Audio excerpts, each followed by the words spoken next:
entonces empezamos. ¿Querés entonces poner a grabar?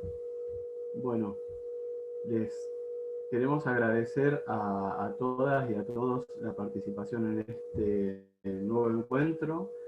Forma parte del ciclo de charlas que venimos desarrollando desde el área de psicología del Departamento de Ciencias Sociales de UNCI. El ciclo de charlas se denomina La subjetividad contemporánea y las políticas de cuidado, y hoy vamos a tener la participación de 3 integrantes del área, 3 disertantes. Antes de presentarlos, quería proponerles e invitarlos a guiarnos por las pautas de convivencia y de comunicación que mejor nos acompañen en este proceso. Fundamentalmente pedirles que tengan en cuenta que vamos a generar un espacio para el debate y el diálogo al término de las presentaciones de cada uno de los disertantes, de modo tal que allí vamos a poder entrar en diálogo y generar preguntas o intercambios sobre las cuestiones que compartan con nosotros nuestros disertantes. Por otro lado, pedirles que tengan en cuenta el uso del chat, si quieren ya ir adelantando o avanzando alguna pregunta o algún comentario al compás de las presentaciones que se vayan realizando. Quería también pedirles que en la medida de lo posible controlen el uso del micrófono y nos guíen si resulta clara y se escucha bien o si llega bien la información y la comunicación en este encuentro. Si les parece, quiero presentar a nuestros disertantes de hoy y los temas sobre los que van a exponer. Lo hará inicialmente Enrique Oham, sobre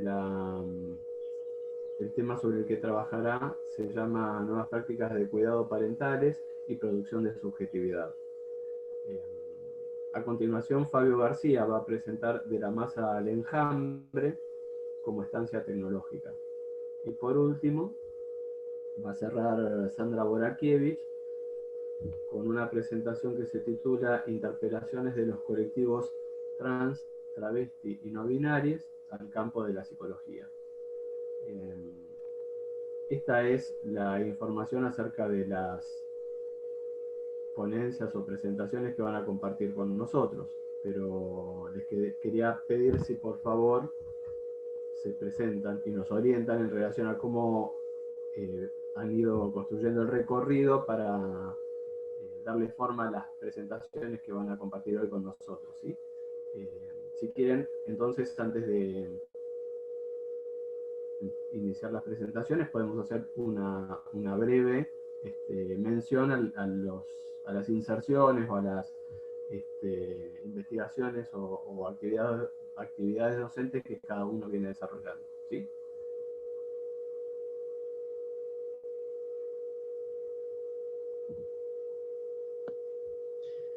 Bueno, Ernesto arrancó. No sé si respetábamos el orden, pero bueno, contarles que desde 2009 estoy trabajando en la UNCI, estoy dando clases. Inicialmente daba clases en la materia de dinámica de grupos.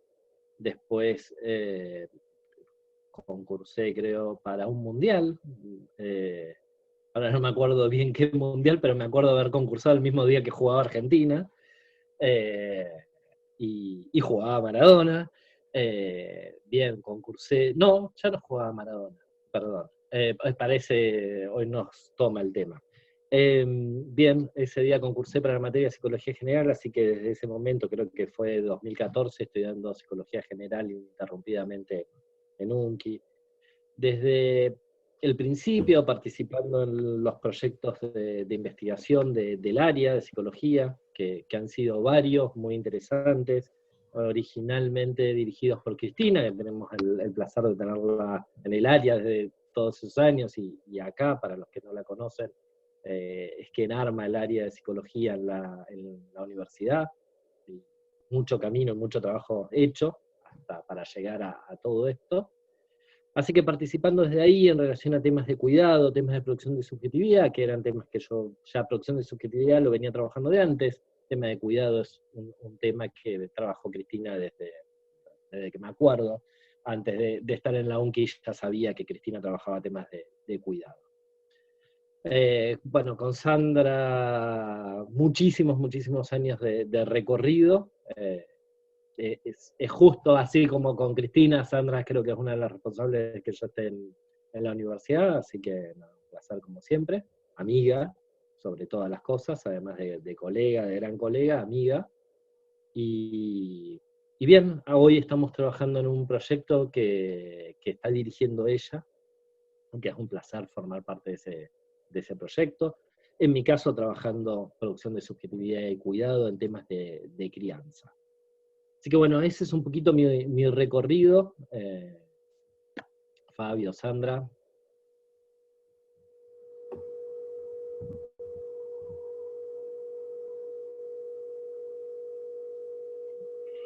Hola, ¿se escucha?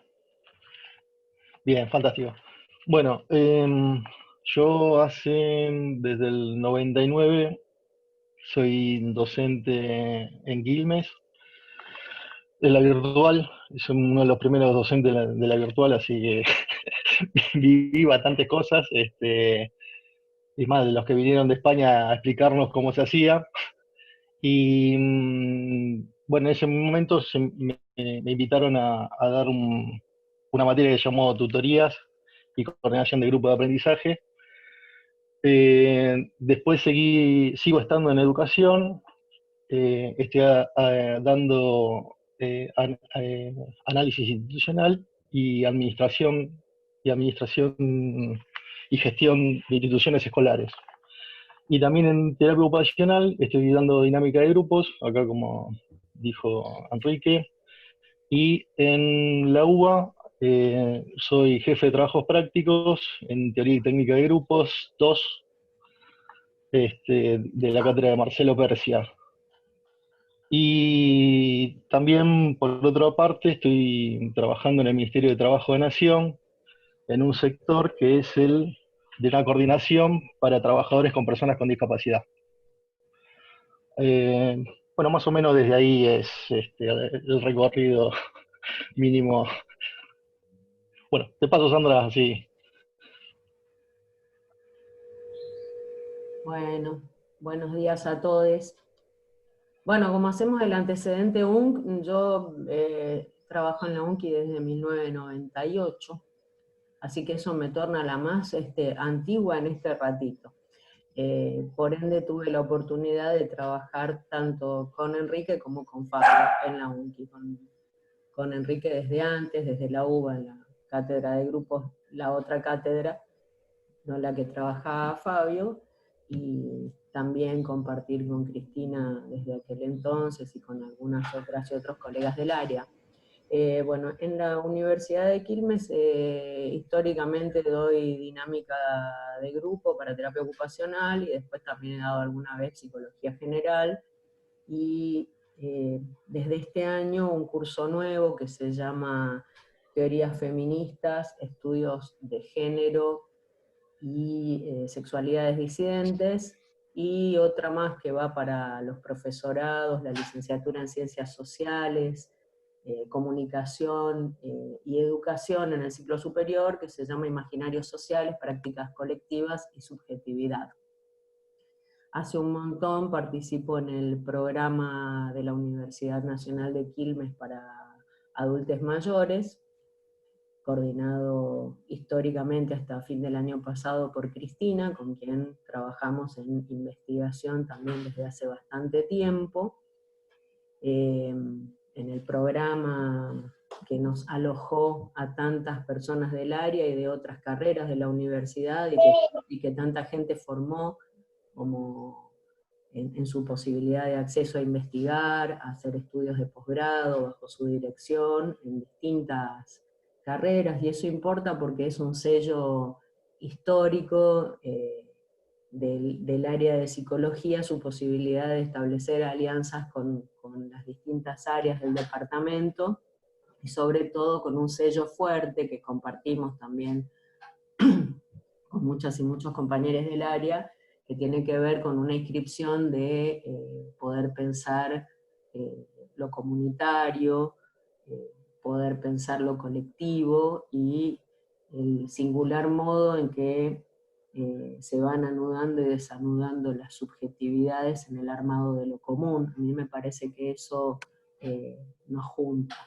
Bueno, yo participo también en el programa de prevención y abordaje de las violencias por motivos de género, que depende del rectorado, y he estado como parte del equipo técnico hasta hace pocos meses. Y bueno, y ahora estoy dirigiendo una investigación en la que participa Enrique, como decía, y también otros compañeros del área y estudiantes de distintas carreras que están haciendo su formación, que se llama Políticas del Cuidado y Salud Mental, demandas y experiencias de colectivos trans travesti en Argentina, y lo que voy a trabajar hoy aquí se relaciona con algunos aspectos de esa investigación.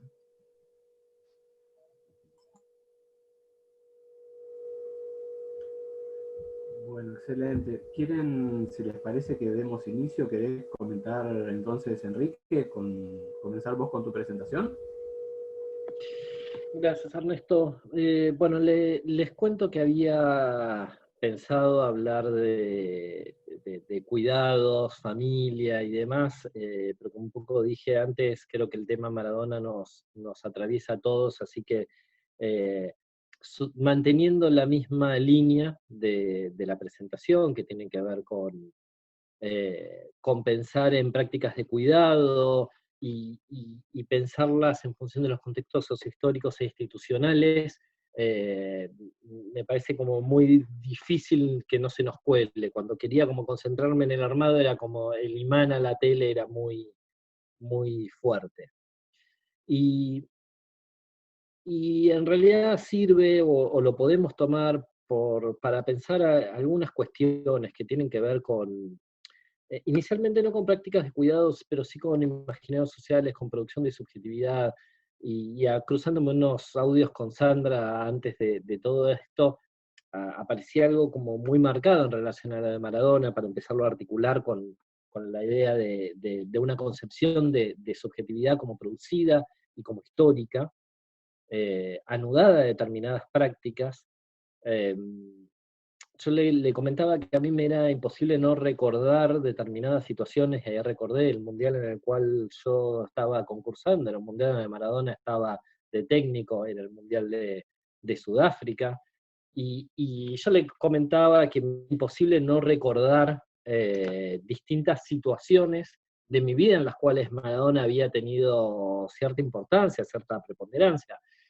Y yo en parte le hacía la reflexión que, bueno, a ver, habiendo sido adolescente, varón, adolescente, durante el Mundial 86 y el Mundial 90, que no te atravesara Maradona y todo lo que había ocurrido en esos mundiales era como prácticamente imposible. Y frente a esto, también a raíz del intercambio, le comentaba, yo tengo una hija que tiene 20 años, y que frente a la noticia, la cena de ayer, automáticamente salta muy enojada y muy ofuscada, diciendo cómo están idolatrando un pedófilo, y hace así, y empieza a mostrar fotos de Maradona con menores, a lo cual sale un hijo varón, que le gusta mucho el deporte, muy futbolero, con 18 años, y dice, pero bueno, a mí Maradona no, la verdad que no me representa, yo lo único que sé de Maradona es que está el meme que no puede ni hablar. Y digamos, yo pensaba rápidamente en esta situación, cómo lo sociohistórico y las prácticas, ¿sí? ¿Qué hizo Maradona? Nos fue atravesando a todos de distinto modo. Y digamos, en esto de imposible no pensarlo, bien, bueno, ahí hay algo de época que nos va marcando a todos. Y cómo determinadas prácticas escriben de determinadas significaciones, es decir, en el sentido que nosotros le damos a cada una de esas prácticas, ¿sí? Que tiene que ver con nuestros recorridos, van escribiendo de un modo u otro y van produciendo un efecto en nosotros.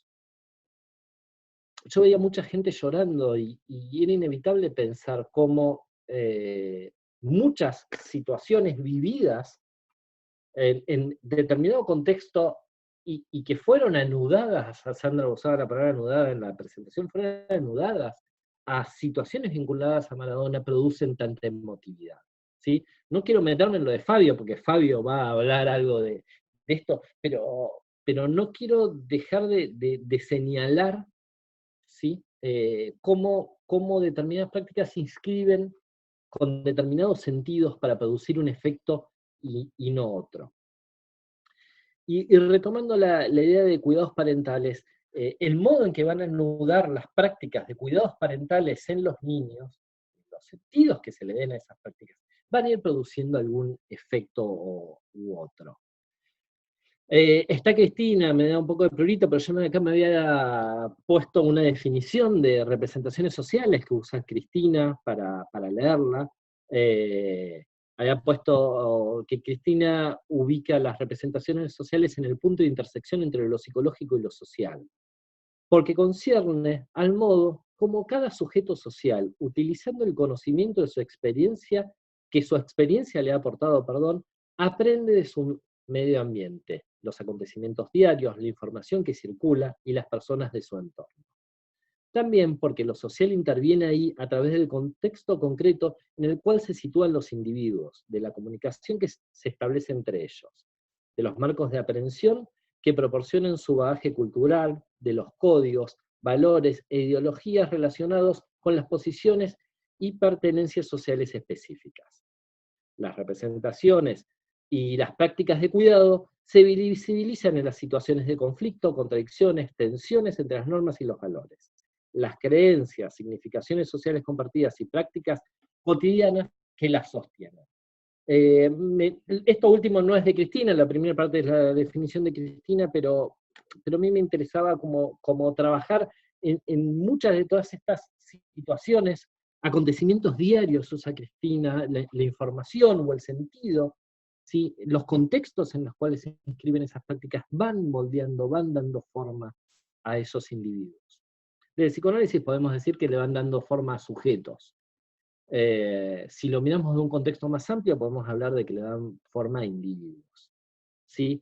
Y lo que produce Maradona en toda esta polisemia de representaciones, de sentimientos, descripciones, creo que es una buena foto de esta definición. Y no, digamos, y cuando estaba pensando todo esto, bueno, qué mejor que presentarlo desde ahí, ¿sí? Si lo tengo que llevar a las prácticas de crianza, que era lo que vengo trabajando hace un montón de años, digamos, básicamente los modos en que se significan las prácticas de crianza, va a dar cuenta de aquello que los padres y madres anhelan de esos hijos. Pero las tensiones, conflictos, contradicciones, van a visibilizar como no siempre coinciden prácticas y las representaciones que lo sostienen. Bien, y ahí es donde a mí me interesa, o donde yo había articulado con la idea de la diversidad de familias y de prácticas de crianza. Como estoy intentando retomar la idea de mi ponencia original, ¿sí?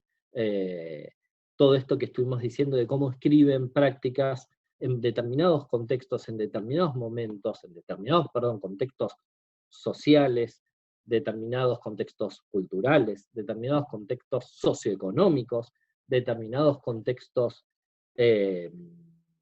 digamos, de comunidad, para tomar la noción de Sandra, y la idea de lo común, que a mí también me gusta, pero no nos vamos a meter por ahí, a mí que siempre me aparece la idea de comunidad, también me aparece la idea de lo común, como en la diversidad de prácticas y diversidad de significaciones y representaciones que entran en conflicto o no, van dando cuenta, en este caso, de prácticas de cuidado, y van dando cuentas de cómo esas familias van moldeando individuos, cómo van dando cuenta de determinado tipo de sujetos.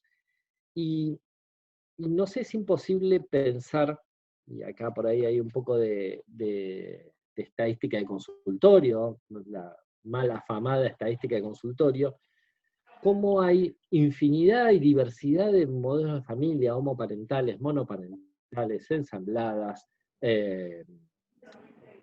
nada, podríamos hacer una lista infinita,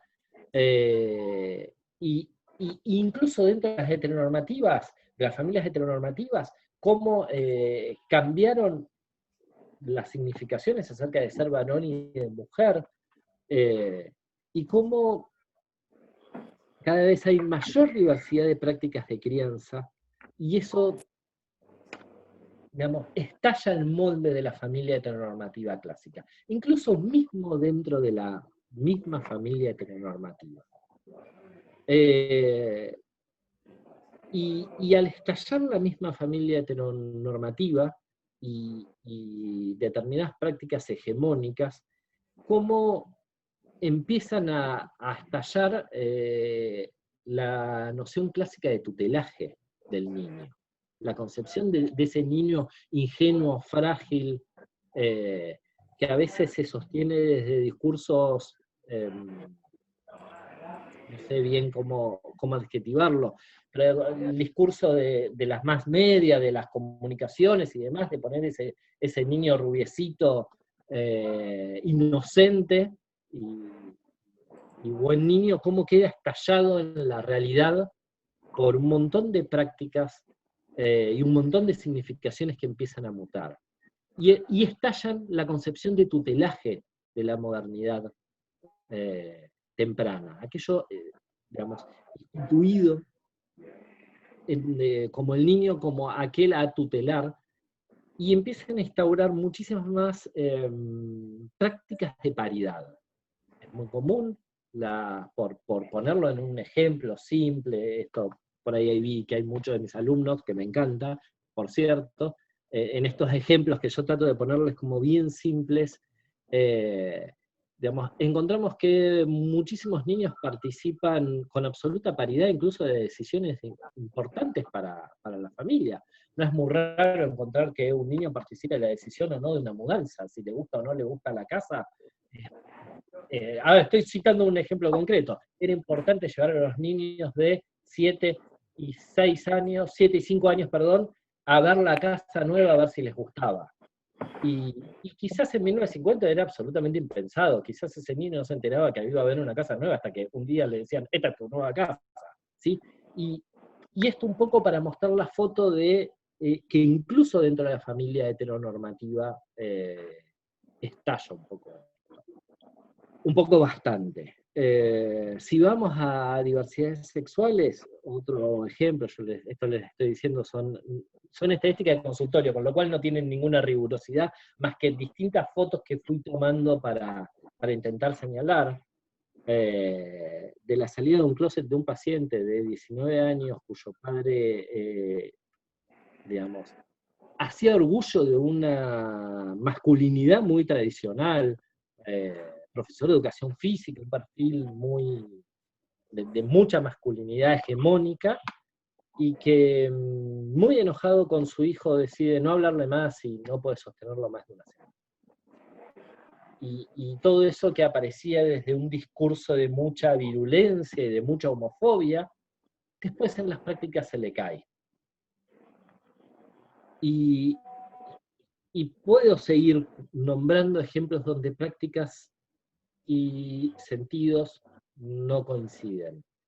Porque ese padre seguramente siguió portando significaciones muy homofóbicas, pero en sus prácticas de cuidado, para con ese chico de 20 años, que en algún punto sin duda estuvieron, fueron también marcando ahí un espacio de tolerancia que le permitió a ese joven, porque ya no es un niño en ese caso, salir del closet.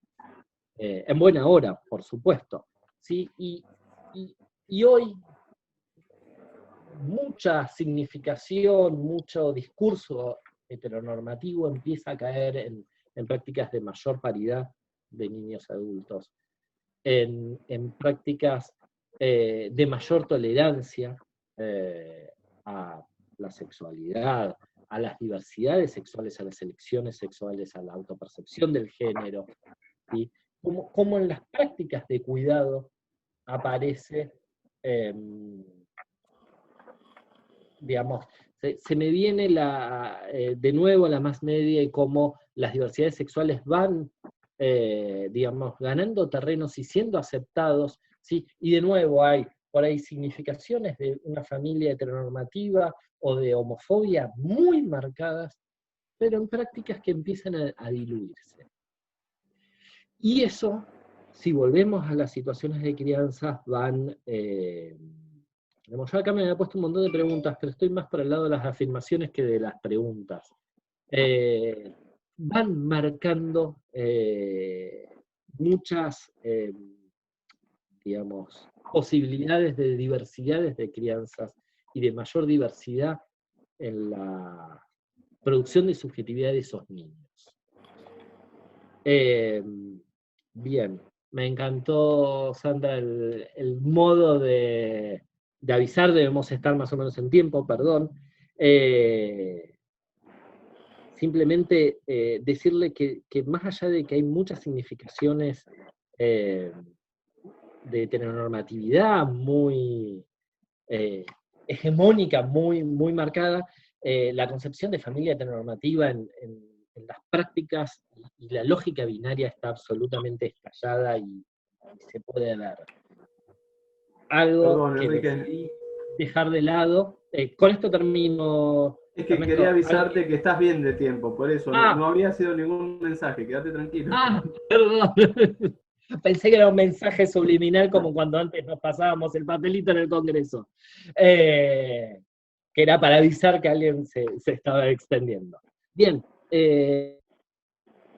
yo había armado originalmente, pero cuando decidí darle lugar a este ejemplo familiar para dar un poco cuenta de esas transformaciones y de cómo se escriben determinadas prácticas, había dejado de lado traer algunos ejemplos de en tiempos de pandemia, cómo se horizontalizó todo y cómo estallaron muchas de las familias, porque algo del orden preestablecido termina de estallar, con padres haciendo de docentes o de maestros, en muchos casos, terminan estallando en frases del tipo: la verdad que voy a priorizar el vínculo con mi hijo a que haga una tarea. Aparecen cuestiones en tiempos de pandemia con mucha fuerza: no lo soporto más. En relación a una madre, más de una madre me ha dicho, yo no me presenté porque no íbamos por ahí, pero bueno, trabajo con chicos y adolescentes en forma privada, por eso estoy trayendo estadística de consultorio, y por eso son estos los temas que yo fui trabajando en los proyectos de la UNCI, ligado al cuidado, que era el programa madre de Cristina, como les dije esto antes, así que por eso yo voy como recopilando frases de este tipo, y aparece más de un caso: no lo soporto más. Y frente a eso, aparece: bueno, yo antes me iba a trabajar y estaba 8 horas afuera, entonces cuando volvía tenía ganas de estar con mi hijo, ahora estoy todo el día con su que me demanda, porque no puede hacer nada solo, porque me contesta mal, y así podríamos digamos, encontrar muchos ejemplos, ¿sí? de situaciones en tiempo de pandemia donde empiezan a estallar la idea de este niño presentado por la televisión, rubiecito, inocente, jugando con el camioncito o lo que fuera, o los tiempos en la tecnología, que pueda hacer caso o no hacer caso, ¿sí? Aparece cierta cuestión ahí donde al caer la función de tutelaje de la modernidad temprana, se empiezan a desdibujar muchas del sentido de autoridad tradicional de esos padres, y en esa horizontalidad empieza a aparecer una madre que puede no tolerar a sus hijos. En algunos casos son madres que lo viven con culpa, en otras no, y lo entienden como normales, y entonces eso también es algo de lo que empieza a cambiar. Había mucho de preguntas, pero una de las que me han hecho era cómo mutó todo esto en tiempos de pandemia.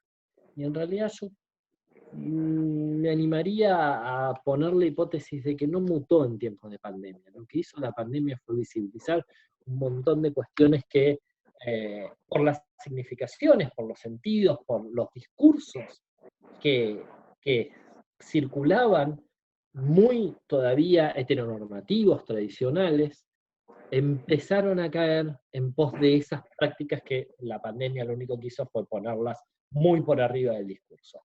Era muy fácil un discurso heteronormativo, tradicional, insisto, cuando me iba 8 horas a trabajar y volvía y tenía ganas de estar con mi hijo, porque solo estaba 3 horas, comía, se iba a dormir y yo también. La pandemia pone en visibilidad un montón de prácticas que rompen con esto. Así que bueno, nada, simplemente fue muy ecléctico porque decidí cambiar todo hace un rato, pero no, quería traer la idea, como para cerrar, quería traer la idea de producción de subjetividad, de imaginario social, de representaciones sociales ligados a un contexto histórico, ligados a contextos socioeconómicos y culturales específicos de la comunidad, como decía Sandra, a lo común que circula dentro de esa comunidad, y cómo todo eso va produciendo efectos. Si yo siempre pongo este ejemplo, y siempre sé que hay gente de Capital, seguramente habrá bastantes en esta reunión, pero yo siempre digo que podemos identificar rápidamente cuando alguien es de Capital, cuando alguien es del conurbano bonaerense, o cuando alguien es del mal llamado interior del país, o de alguna provincia. Hay seguramente en sus crianzas, circularon por espacios distintos de juego, circularon por espacios distintos de significaciones, de prácticas, que fueron haciéndolos distintos y que les van dando una marca. Uno rápidamente identifica quiénes transitaron por determinados espacios, porque eso va dejando marca. Eso es producción de subjetividad. Esos espacios por los que nosotros circulamos, esos discursos que vamos escuchando continuamente, que justifican, por decirlo de un modo simple, eso que hacemos, van dejando marcas en nosotros que nos van haciendo ser de un modo u otro. Yo lo trabajo en relación a la crianza, porque lo vengo trabajando en términos de investigación, en términos de la crianza, y cómo las prácticas o los modos en que se los cría a los niños va a producir determinados efectos en ellos como individuos, no solamente como sujetos. ¿Sí? Utilizo individuo porque utilizo una concepción amplia y no solamente la noción de sujeto freudiano. Hago esta aclaración porque por ahí hay muchos alumnos que por ahí se les escapa el porqué de la distinción. Yo lo trabajo acá, pero lo podemos ver en un montón de cuestiones, incluso en lo de Maradona, que fue así como muy, muy evidente, digamos, cómo nos atravesaba de modos distintos de acuerdo a nuestras inscripciones, nuestras significaciones y nuestras prácticas. Cómo apareció Maradona va a hacer que nosotros veamos el hito de hoy de un modo y no de otro. Así que bueno, Ernesto, espero no haberme excedido, pero quería, bueno, más o menos circular por esto y redondear y transmitir esa idea.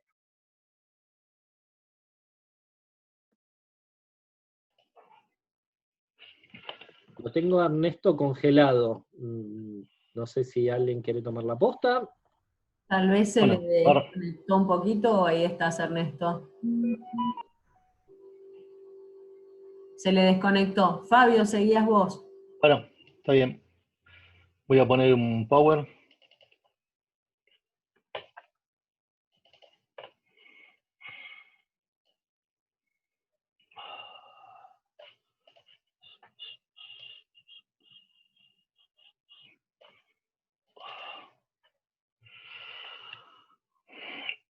Bueno, ¿se ve? No sé eso, si me confirman. ¿Sí? ¿Está bien? Bueno. Sí, sí. Lo que vamos a ver, por supuesto, como estamos muy cortos de tiempo, vamos a ver algunos conceptos. Sobre todo nos vamos a centrar en la idea de masa y cómo esto fue variando y cómo se fue transformando a partir de diferentes modelos teóricos y diferentes tipos de intervenciones. La idea es no quedarnos con las ideas clásicas, sino ir pensando desde otros lugares, ¿sí? Bien, a ver, vamos a ir avanzando. Por supuesto, lo que vamos a encontrar como primera instancia es, me voy corriendo acá, hay una contraposición en lo que pasa con la modernidad y la posmodernidad, ¿de acuerdo? En la modernidad vamos a encontrar que se encuentra con el fenómeno de masas, que es un fenómeno bastante nuevo. ¿Qué quiere decir esto? Es que las poblaciones que estaban en el interior, por ejemplo, los que eran los campesinos que trabajaban sus tierras a partir de las nuevas implementaciones políticas, ¿qué quiere decir esto? Que fueron expropiados de sus territorios, aparece un nuevo personaje. El campesino va a transformarse en obrero, ¿de acuerdo? Y entonces, por lo tanto, en búsqueda de trabajo va a ser el traspaso a lo que van a ser las ciudades, ¿de acuerdo? Por eso vamos a encontrarlo. Por ejemplo, acá es muy fácil, justo más sobre todo en esta universidad. Ustedes se dan cuenta que rápidamente las ciudades se empiezan a generar mucha cantidad de personas, y se empiezan a expandir todo lo que sería todos los bordes. ¿eh? Un poco igual lo decía Enrique, ¿no? Entonces aparecen los conurbanos, ¿sí? De hecho, empiezan a aparecer ciudades que estaban por afuera, que no estaban previstas, y por supuesto las industrias estaban en ese conurbano, ¿de acuerdo? O sea que por lo tanto, vamos a ver básicamente que son poblaciones de gente trabajadora y gente obrera. Por otro lado, para la modernidad y para la gente de poder, las masas siempre resultaron una amenaza. Y vamos a ver lo que yo ahora después voy a comentar muy brevemente en las próximas filminas, que siempre tuvieron una cuestión despectiva, ¿de acuerdo? ¿Por qué? Porque la masa en sí es poder. Eso me interesa resaltarlo porque vamos a ver que lo van a resaltar también otros autores. Lo que era en un momento el rey, de alguna forma, o algún tipo de autoridad en el cual se manejaba de manera directa, vamos a ver que en la masa se transfiere ese poder y ya se genera un nuevo monstruo, ¿de acuerdo? Entonces, un nuevo monstruo que hay que teorizar, ¿de acuerdo? Hay que teorizar e intervenir. El poder necesita intervenir sobre ese nuevo efecto. Bien, por supuesto, son ideas de intervención para dominar ese monstruo. Vamos a ver básicamente que va a haber dos formas, y esto vamos a ver si podemos trabajarlo un poco en esta pequeña charla. Por supuesto va a tener que ver con la idea de la represión y va a tener que ver con la idea de la propaganda. Son las dos formas básicas de intervención sobre las masas. Bien, en la posmodernidad vamos a ver que hay un desarrollo muy importante del tema de la tecnología, que es más lo que nos está hoy por hoy, estamos vivenciando esto, ¿de acuerdo? Vamos a ver ahora un poquito más adelante cómo nos va, cómo lo vamos a ir trabajando. Cuestiones muy básicas, ¿sí? Esto solo es muy, muy breve, solamente lo voy a hacer una pequeña presentación de esto. Un poco con relación a lo que venía diciendo hace un rato, cómo lo ven los teóricos modernos, ¿sí? ¿De acuerdo?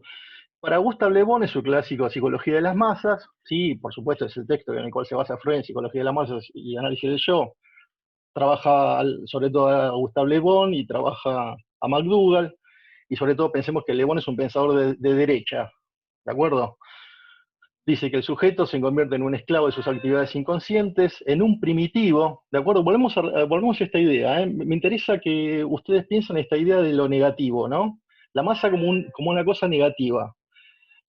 La masa es impulsiva, es versátil, irritable, no tolera el aplazamiento del deseo, o sea que tiene una cuestión con la inmediatez, casi podríamos decir una especie principio de placer por sobre el principio de realidad, piensa en imágenes, entonces por lo tanto lo que hay que proponerles a las masas son imágenes, ¿de acuerdo? Imágenes, emociones, no hay pensamiento racional, sino solamente mucha emoción.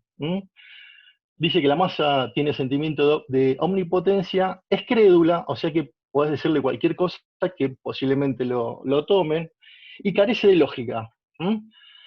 Importante también dice que respeta la fuerza, ¿no? Ahí tiene una cosa media maquiavélica ahí, ¿no? Como que la masa respeta la fuerza, es más, dice que a la bondad la ven como una especie de debilidad. Muy raro, pero bueno. Un, una sola cosa que me interesaría resaltar del texto de Freud, que es lo único que voy a citar de Freud, y sobre todo es una interpretación que da Marcelo Persia. Él dice, ¿no? Digamos, como punto para destacar, dice que Freud en 1921 piensa que muchedumbres viven cautivas de esperanzas amorosas. Eso es muy interesante. Por un lado, fíjate vos que aparece también la idea del amor, ¿de acuerdo? Bien, lo dejo ahí, ahora continúo con esto. Escribe, una multitud de individuos que han puesto un objeto, uno y el mismo, en el lugar de su ideal del yo, a consecuencia de la cual se ha identificado entre sí en su yo. Por supuesto está hablando de una cuestión transferencial. La palabra objeto no, esto es importantísimo, y me parece que por eso es una de las cosas que tenemos que tener muy clara. La palabra objeto no designa una persona, sino un lugar que soporta un ideal, porque muchas veces es un tema también a ser debatido si la masa necesitan un líder. ¿Necesitan un líder o una idea? Bueno, es un tema. Porque también otra cosa que tenemos que empezar a pensar es si la masa necesariamente es una cuestión personalista. Y esto mismo también podemos repensar qué pasa también, por supuesto, en la clínica. El importante es el terapeuta, el importante son los pacientes. Bien, puede existir un mínimo de intervención de los terapeutas, ¿no? Bueno, es un tema para ser pensado.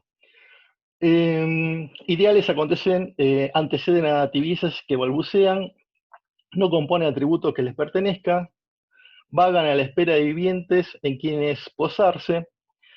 Los enlaces entre representaciones y personas componen actos de fascinación hipnótica. Bien, primero, recién habíamos comentado que la idea del ideal del yo es un lugar, no es una persona.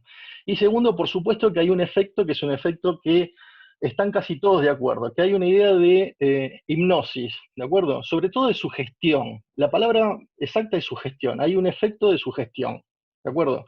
Y por lo tanto, si hay sugestión, hay una especie de línea de sentido que tiene que ver, por supuesto, sugestión, amor, transferencia, ¿sí? Transferencia, amor. Hasta ahí me decían, ¿vamos bien? Seguimos. ¿Sigo? Bien.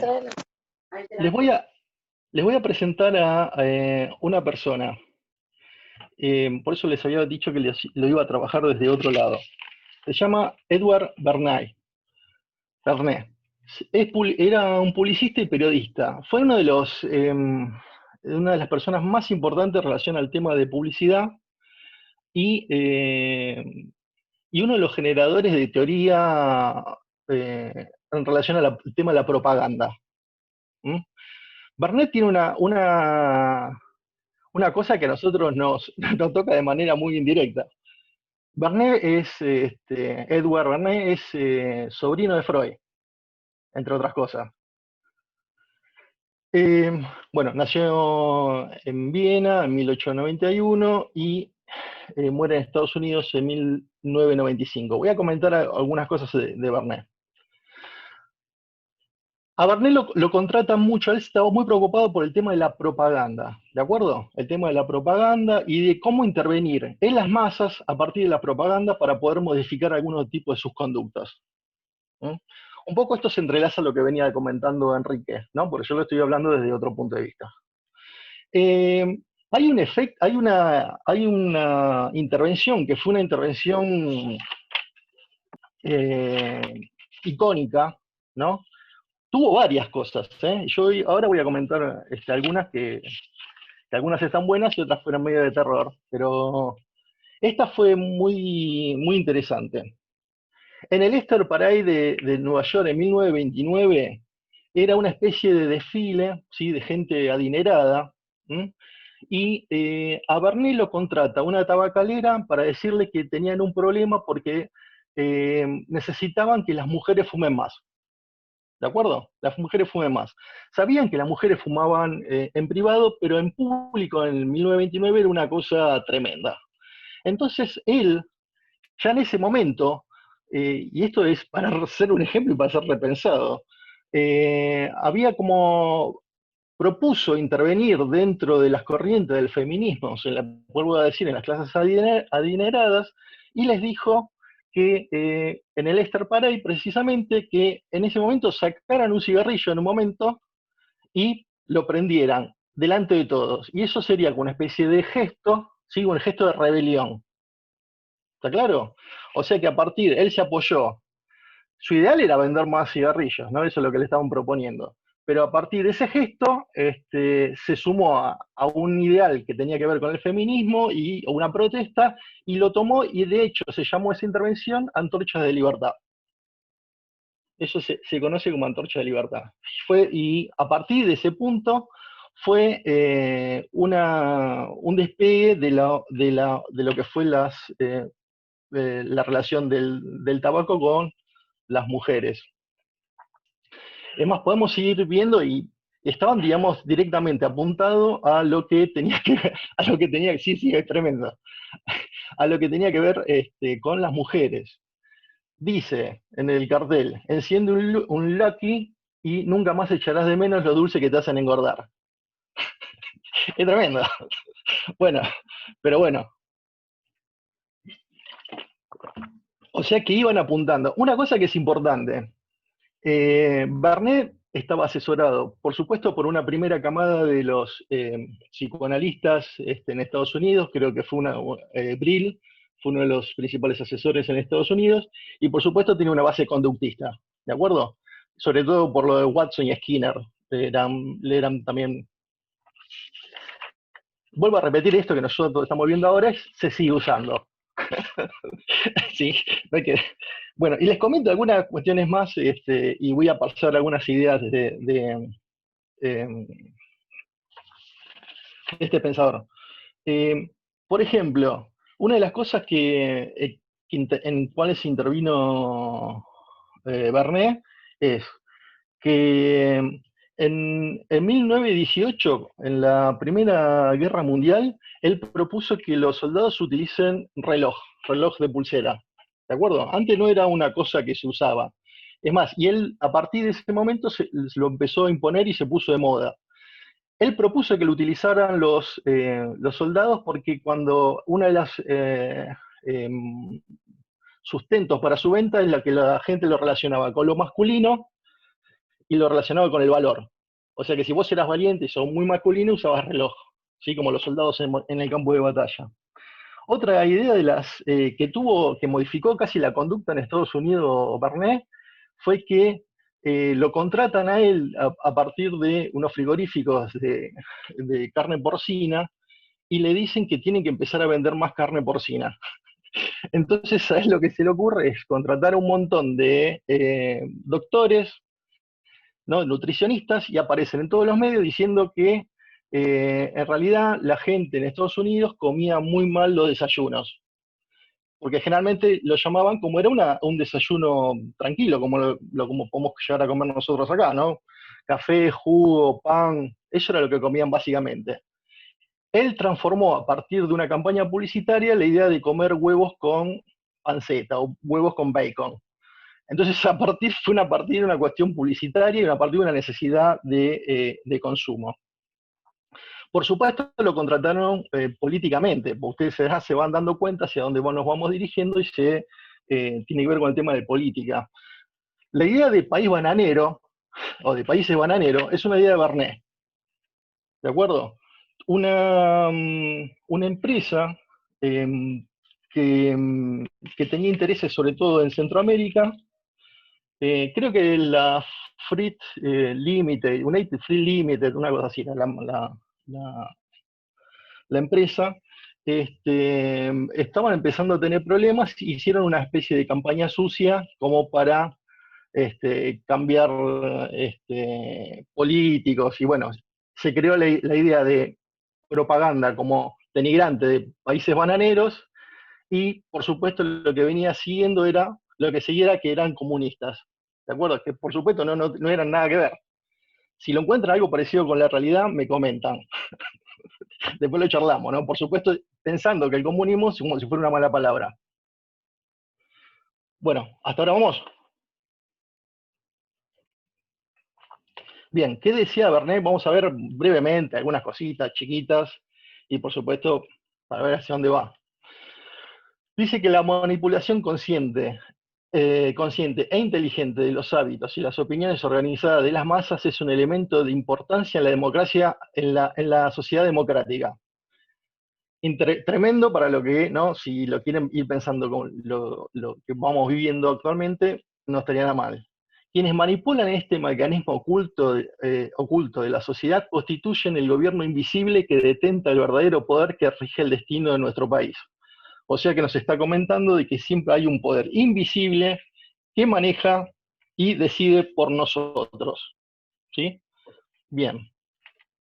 Quienes nos gobiernan moldean nuestras mentes, definen nuestros gustos o nos sugieren nuestras ideas, que son en gran medida personas de las que nunca hemos oído hablar. Esto es importante para tenerlo presente y algo que sería interesante de pensar. Mucha gente había pensado en algún momento de cambiar la idea de subjetividad por la idea de sujeción. Se pensó en varios medios y iría un poco en esta idea que nos propone acá Bernet, y por supuesto, esto también está en Foucault, por supuesto están en varios autores, ¿no? Están tomados desde acá, que es la idea de que en realidad nuestros pensamientos no son nuestros y que por supuesto nuestros deseos tampoco, deseamos lo que nos dicen que deseemos, ¿de acuerdo? Sobre todo más relacionado con la publicidad. Algunas cuestiones más.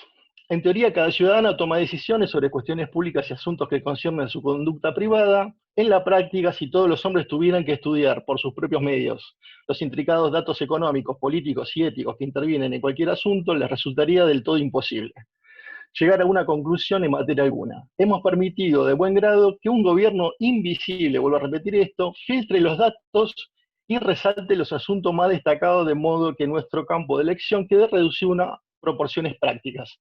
¿Qué quiere decir esto? Quiere decir que generalmente todos nosotros opinamos en base a los datos que nos van diciendo. ¿Qué quiere decir esto? Quiere decir que está todo resumido, está todo básicamente puesto en algunas ideas que son interesantes al poder, y en base a eso nosotros comentamos y emitimos una opinión. Pero es una opinión a partir de datos ya digeridos. ¿Se entendió lo que estoy diciendo? No voy a hacerlo así, me meto en un problema, pero bueno, por ejemplo, el tema de las vacunas, nosotros ninguno fue a investigar los papers de cada uno, sino te van a decir qué dicen determinados medios de comunicación y te van a decir, esta vacuna pasa esto, esta vacuna pasa esto. Nosotros creemos lo que dice el medio de comunicación, nosotros no fuimos los papers. Entonces, si cada cosa nosotros tuviéramos que ir a hacer una investigación, no podemos hablar de nada. Entonces, por lo tanto, pensamos lo que dicen los medios de comunicación. Sigo un poquito más. Lo importante es que la propaganda es universal y continua. Esto es tremendo, ¿no? Un poco ahí viene el tema de la repetición y lo que se va machacando. Y que se salda con una imposición de una disciplina en la mente pública, tanto como en un ejército impone disciplina en los cuerpos de los soldados. ¿Esto qué quiere decir? La repetición, el seguir estando encima y repetir. Por supuesto, en otros términos, sería reforzar un estímulo. La beneficencia, así como los negocios, la política o la literatura, ha tenido que adoptar la propaganda, porque pues, hay que disciplinar al público para que gaste su dinero, del mismo modo que hay un disciplinamiento en la profilaxis de la tuberculosis. Es interesantísimo esto. Y aparte ahora nos está tocando una cosa bastante parecida, por supuesto ahora vamos a tener que ver con el tema de las campañas públicas, y por supuesto si quieren pueden seguir investigando qué pasó con la vía política, pero acá nos está diciendo que por un lado dice que a la forma que nosotros gastamos está direccionada. Wow. Aparte, digamos, el tema del dinero, ¿no? Tenemos ahí una cuestión con lo erótico del dinero, pero está disciplinado hacia tal lugar y hacia tales objetos en los cuales nosotros tendríamos que gastar esa plata, hacia dónde tendríamos que gastar esa plata. Un poco lo que veníamos diciendo al principio de todo. Dice, antaño quienes gobernaban también guiaban, lideraban, definían el curso de la historia, simplemente actuando hacia antojos. Pero hoy en día los sucesores de los soberanos, los líderes, alcanzan el poder en virtud de su posición o habilidad, ya no pueden proceder de ningún modo. Tienen que lograr la aprobación de las masas, por lo que recurren a la propaganda, una herramienta que les resulta cada vez más poderosa cuando se trata de lograr la aprobación, y por lo tanto la propaganda justo ha llegado para quedarse. ¿Qué quiere decir esto? Un poco lo que habíamos dicho al principio, ¿no? A partir de la idea del soberano, el soberano decidía y no había ninguna mediación posible, pero ahora a partir de las masas intervienen en la democracia, entonces por lo tanto la forma de convencer a las masas es a través, habíamos dicho, de la represión y la propaganda. ¿De acuerdo? Se dice, la propaganda se queda. La forma de empezar a manejar a las masas es a partir de la propaganda. Bien. Algunas ideas. Si puedes influir en los líderes, ya sea con su colaboración consciente o sin ella, automáticamente influye sobre el cuerpo, sobre el grupo que le sigue. Interesante. Está diciendo que si vos influís sobre el que los maneja, vas a influir por sobre todo los demás. Tremenda idea. Trotter y Le Bon llegaron a la conclusión que la mente del grupo no piensa en sentido estricto del término. Se está diciendo también la idea de lo que no existe la cuestión racional. En lugar del pensamiento tienen impulsos, hábitos y emociones. Lo tiene muy claro en relación a todo lo que tiene que ver, sobre todo con el tema del deseo.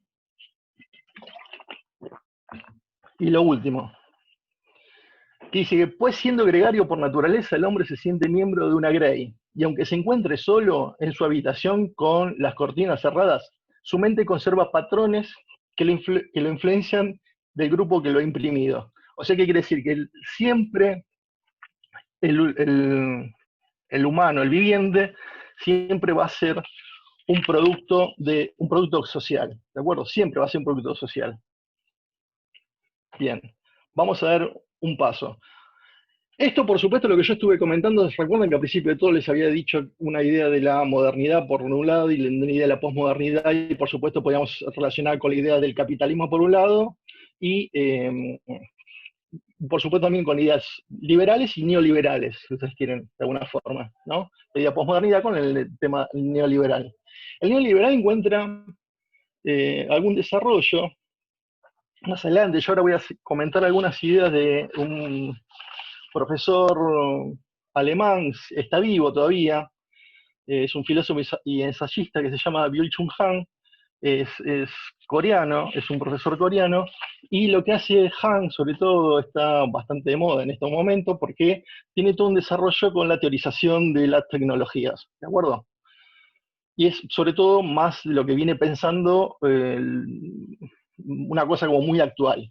Pero vamos a ver que viene arrastrando algunos conceptos de lo que veníamos trabajando hace unos minutos. Él empieza diciendo, Han es el que trae la idea de enjambre. ¿No? Y Han dice, ay, Sandra, y dice la siguiente, dice que antes, en la modernidad, había masa, o hay posibilidad de que hubiera masa. Yo ahora después lo voy a definir, y voy a hacer una comparación. Pero a diferencia, dice que hoy por hoy lo que encontramos es enjambre. ¿Sí? La masa se transformó, o la idea que se transformó en enjambre.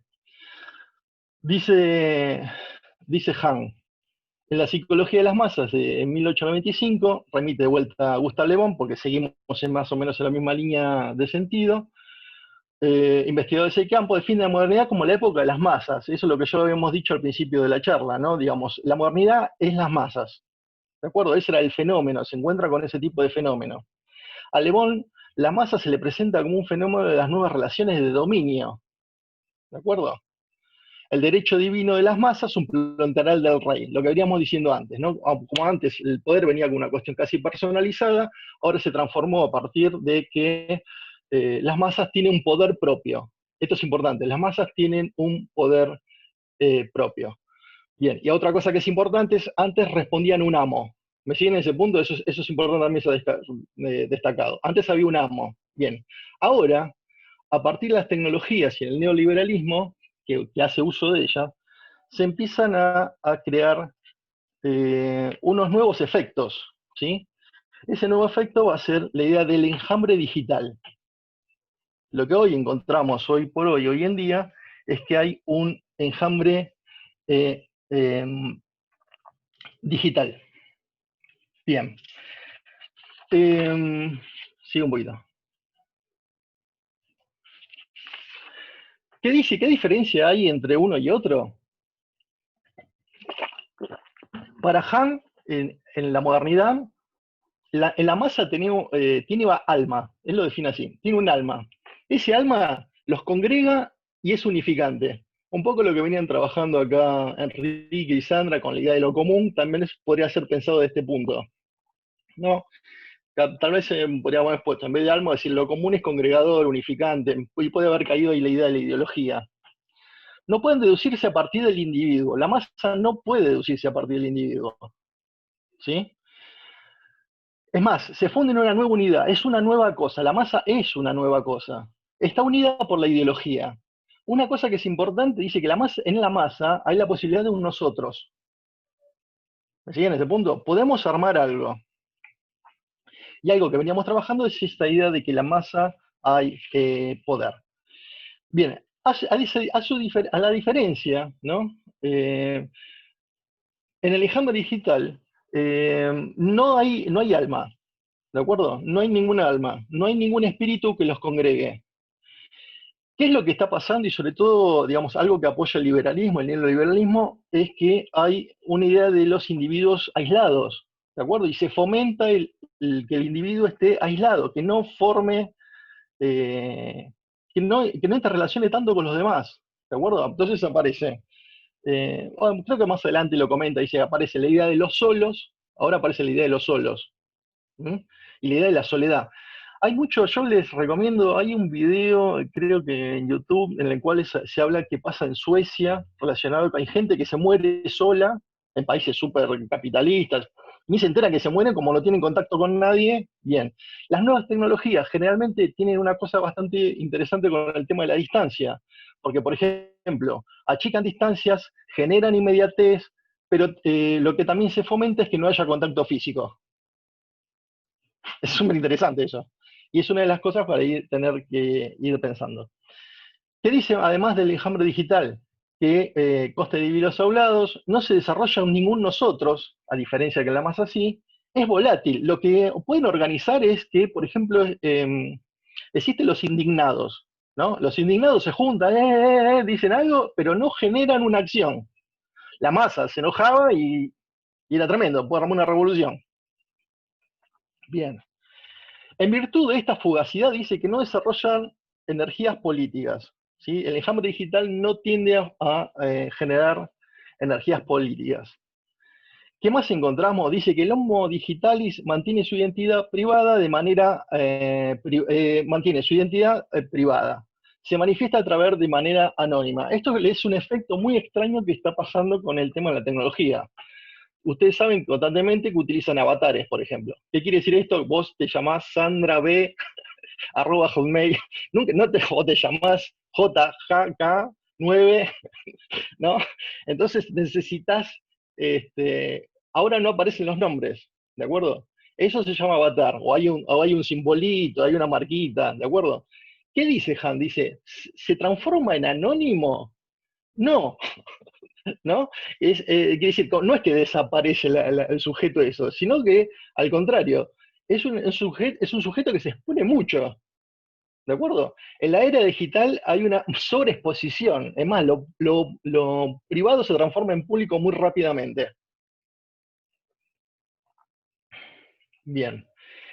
Por eso dice que es un alguien, pero es un alguien anónimo, pero es un alguien que dice, acá existo, me muestro, opina, ¿de acuerdo? Pero opina desde esa especie de anonimato, ¿de acuerdo? Bien. ¿Qué encontramos también como efectos? Nos habla de los ikikomoris, los ikikomoris. Los ikikomoris, dice, es un efecto que están encontrando mucho, sobre todo en Japón, y que le está llamando mucho la atención, son aquellas personas que no salen de su casa. ¿De acuerdo? Y se dedican solamente, se quedan con la tecnología y están, comen y siguen taca, taca, taca, taca. Entonces ya se transforma en una especie de autista tecnológico. Otra forma de intervención que nosotros ya habríamos encontrado y podemos pensarlo juntos y bastante, es el tema de las shitstorms, dice Han. Dice que la shitstorm, ahora comento bien qué es, básicamente sería como tormenta de mierda. Exacto. Tampoco son capaces de cuestionar las relaciones de poder, se precipitan solo sobre personas particulares. Esto es interesante. ¿Qué quiere decir esto? Por supuesto está muy relacionado con el tema de los haters, ¿no? Como ese fenómeno bastante particular, en las cuales se le agarran contra una persona y le empiezan a dar. Y aparte gente que dice, yo no te conozco, no me conoces, y sin embargo empezás a recibir un montón de agresiones, ¿sí? En este anonimato, ¿se entiende este punto? Ahora sí, entonces eso refuerza también este tipo de agresiones que salen desde un punto determinado. Y por supuesto genera una especie de escándalo que no termina en nada. Bien, pero sí hay una especie de cosa salvaje, ¿no? Bien. Algunas... Disculpame. Sí, ya estamos. ¿Te puedo pedir? Sí.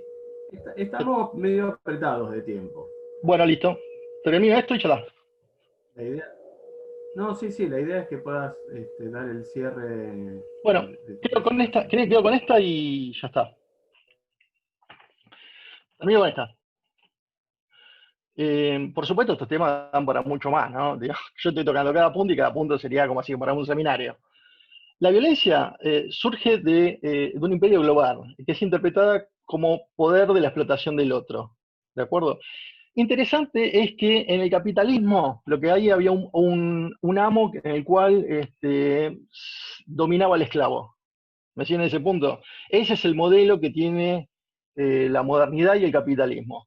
En el neoliberalismo lo que se encuentra es que hay lo que se llama el sujeto del rendimiento, en el cual el sujeto se explota a sí mismo. Ya no hay un amo desde el afuera que lo está explotando, sino que el sujeto se explota desde sí mismo. Cuestiones que son importantes en relación al tema del trabajo. Ya no hay un lugar donde ir a trabajar, sino se trabaja en cualquier lado.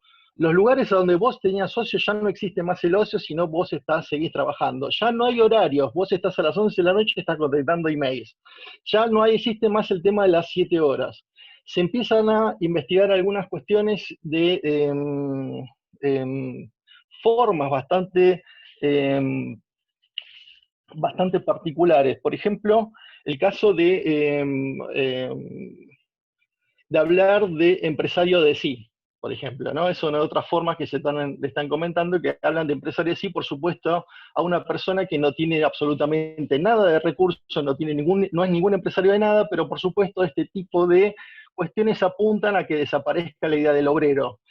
Por supuesto, desaparece la idea del obrero y desaparecen los sindicatos también. Lo que está apuntando es que siga estando solo.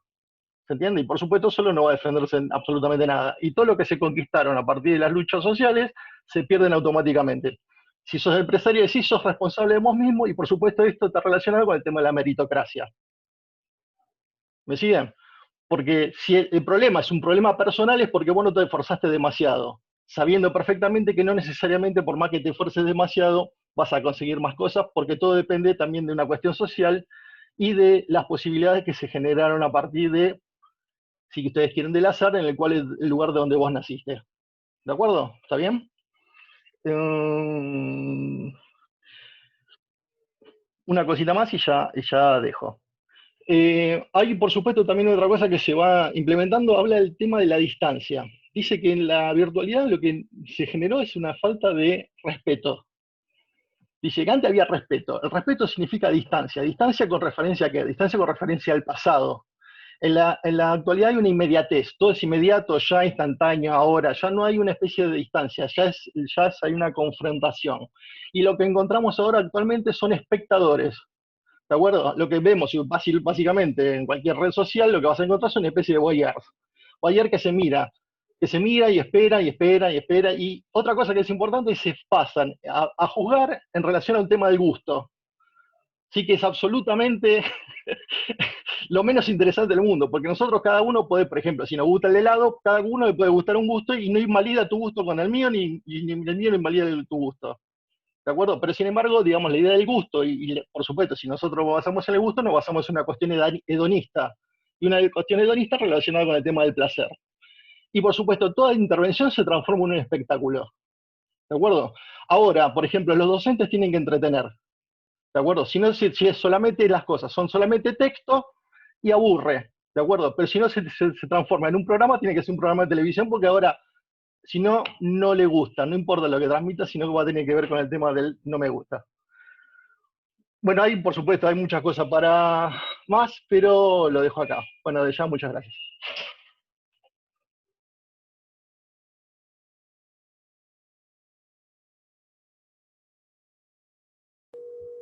Muchísimas gracias, Fabio. Si les parece, entonces, toma la palabra Sandra. No sé si tiene conexión. ¿Está bien, Sandra? Sí, re bien. Me cambié de lugar porque no veía nada y voy a leer. Bueno, voy a leer a lo que llegue. Tiene 3 puntos. Uno es a modo de extenso epígrafe, otro es a modo de breve epílogo, y otro es entre el epígrafe y el epílogo. Bueno, yo de lo que quería hablar un poco es de algunas interpelaciones de los colectivos trans travesti al campo psi. Entonces, a modo de extenso epígrafe, un relato de Susie Shock. Chango, chinita, gurises, acá te escribe la Susi. Seguro que me conoces de verme volver tarde por el barrio. Algunas que otras risitas me habrás regalado estando en barra. Pero sos de los y las que me dicen, buen día, señora, cuando voy a la mañana a comprar el pan. Soy la tía de Uriel, que vive justo enfrente del centro comunitario, y aunque tenemos nuevas leyes que me permiten tener en el documento el nombre que siento para mí, todavía la ley no puede hacer mucho para que dejen de cargarlo a mi sobrino con su tío que se disfraza de mujer. No vengo a retarte, vengo a que me conozcas. ¿Y sabes por qué? Porque hay un amanecer asomando y estaría bueno que no te lo pierdas, que no nos lo perdamos. Te dejo un beso o un abrazo de tía Traba. Es uno de los relatos de Susie Shock en su libro que se llama Crianzas, que fue editado el año pasado. Iniciar con un relato de la artista trans sudaca, como ella se presenta, Susie Shock, intenta subrayar 2 aspectos importantes en la perspectiva de los problemas que quiero presentar. El primero, la convicción de que para dar cuenta de lo que acontece en los experienciarios trans y sus desigualaciones y acceso a derechos, es preciso pensar junto a quienes participan de manera activa en sus luchas. En tal sentido, esta poeta, música, escritora, docente y activista es un ícono en nuestro país. El segundo, la posibilidad de señalar que el relato grafica de manera explícita un punto de articulación entre prácticas cotidianas discriminatorias y otras al parecer respetuosas, y la sanción de una ley que habilita a que las personas trans, travesti y no binarias puedan realizar un cambio registral de su nombre en su documento nacional de identidad, de acuerdo a su identidad de género, con independencia de si ese cambio de nombre involucra o no un cambio en su cuerpo.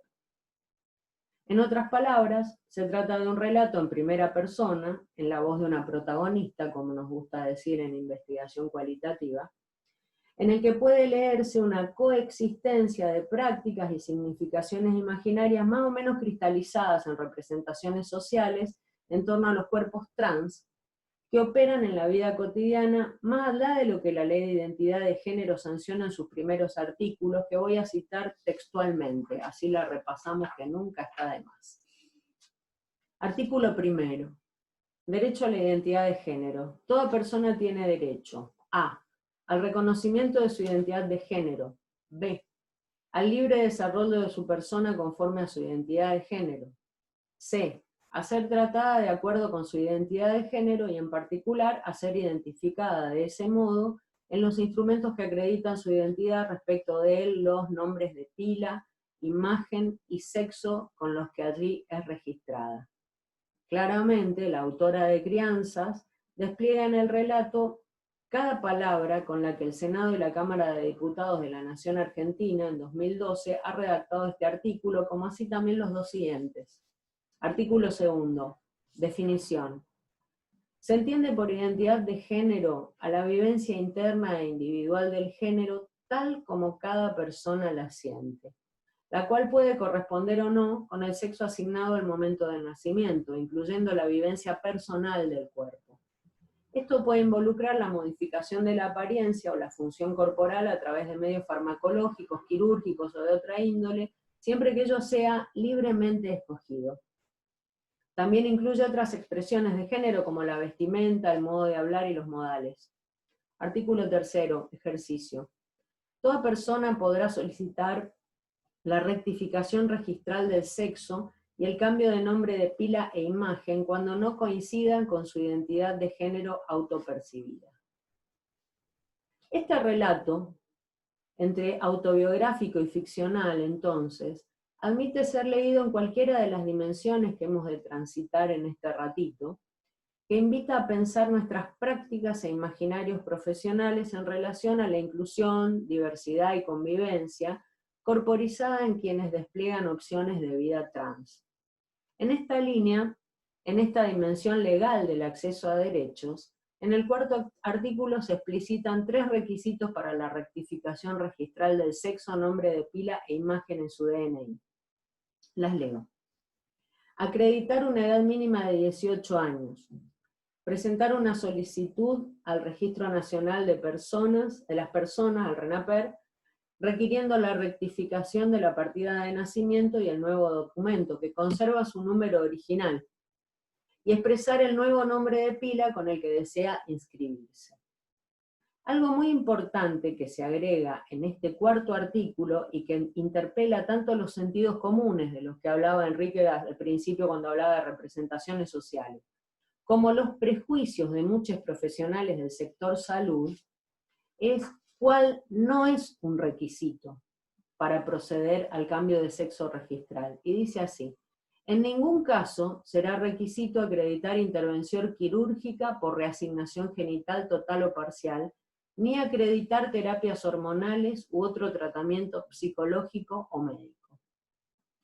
Esta aclaración sitúa a la Ley 26743 en un lugar destacado en el mundo en materia de derechos humanos, en tanto subraya un criterio que da por tierra con las concepciones patologizantes de las diversidades sexogenéricas. Desde la legislación comparada, no hay referencia a leyes similares que desarrollen aspectos de las personas trans por fuera de una perspectiva de enfermedad o patología preexistente. Cabe señalar entonces que un aprendizaje que decanta de este no requisito es que será preciso trabajar, entre los profesionales del campo PSI, una perspectiva crítica hacia los automatismos patologizantes, podríamos decir, desde los que en muchas ocasiones sitúan a las personas trans, travesti y no binarias como portadoras de algún padecimiento mental que originaría sus aspiraciones en una identidad de género que no se corresponde con su biología.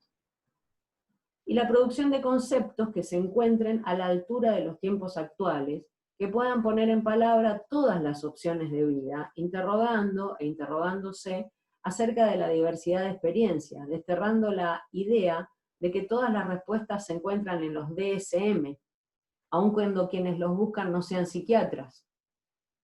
Esto para la gente que no es del campo PSI, les cuento, nosotros, las personas del campo PSI, que tenemos que atender por ahí para extender un diagnóstico para que alguien pueda recuperar o tener un reintegro en una obra social, tenemos que diagnosticar con un manual de psiquiatría.